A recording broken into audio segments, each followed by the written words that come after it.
أنا هاني طلعت فني أشعة مستشفى حميات طنطا. طبعا أنا عرفت إن كان في فساد في مستشفى الحميات وفي مكالفات مالية، فاضطريت إن أنا أبعت لوزير الصحة الدكتور أشرف حاتم عشان أعرفه إن في فساد وفي مخالفات مالية في مستشفى الحميات مساواة ببعض الأورام اللي بطنطا. ربنا قدرني وبعت له خطاب رد بلجنة تفتيش تقصي الحقائق والتفتيش من مكتب سيادته.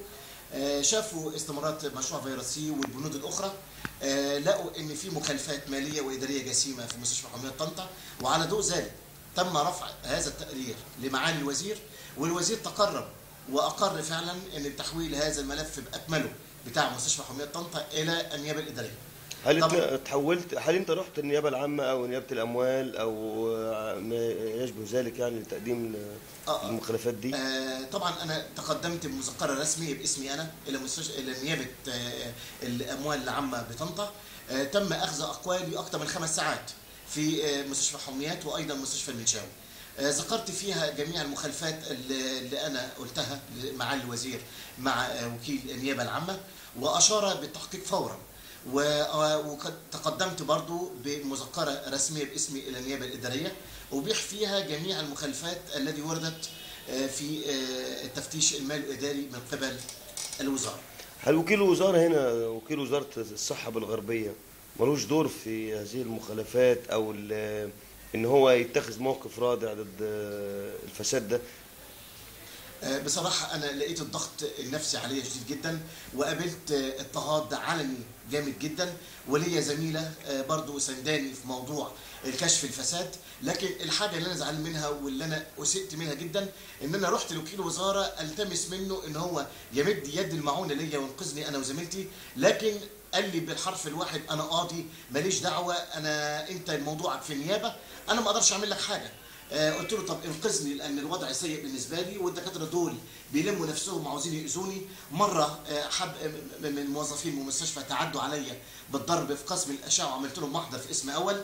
فذكرت له المواضيع دي كلها، قال لي بص انا ما اقدرش اعمل لك اي حاجه وربنا يقف معاك ويتولاك. لكن طبعا كان المفروض كوكيل وزاره في الغربيه ان هو يسندني ويحاول ان هو يقف جنبي لتخطي الظروف القاسيه اللي انا فيها.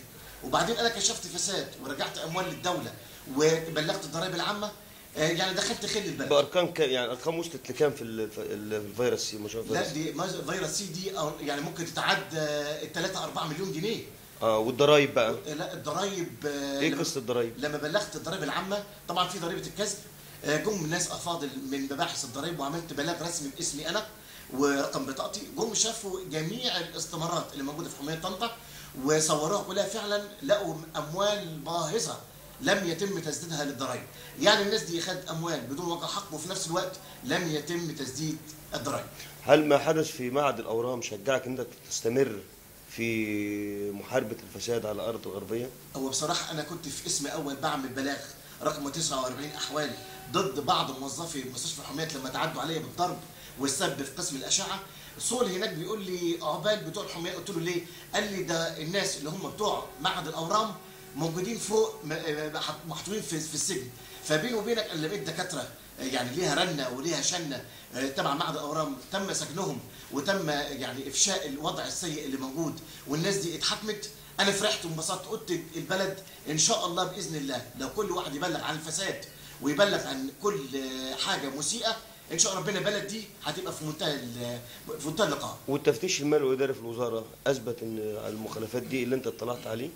التفتيش المالي لما كتب تقريره الناس دي محترمه جدا، منها الدكتوره كريمه والاستاذه نيفين من مركز قومي للفيروسات الكبديه، اقروا فعلا ان هذه مخالفات صارخه لابد تبليغ الوزير، والوزير لما قرا الكلام ده حول الموضوع كله الى النيابه الاداريه، وانا احييه. شكرا يا استاذ هاني. شكرا كتر خيرك. شكرا.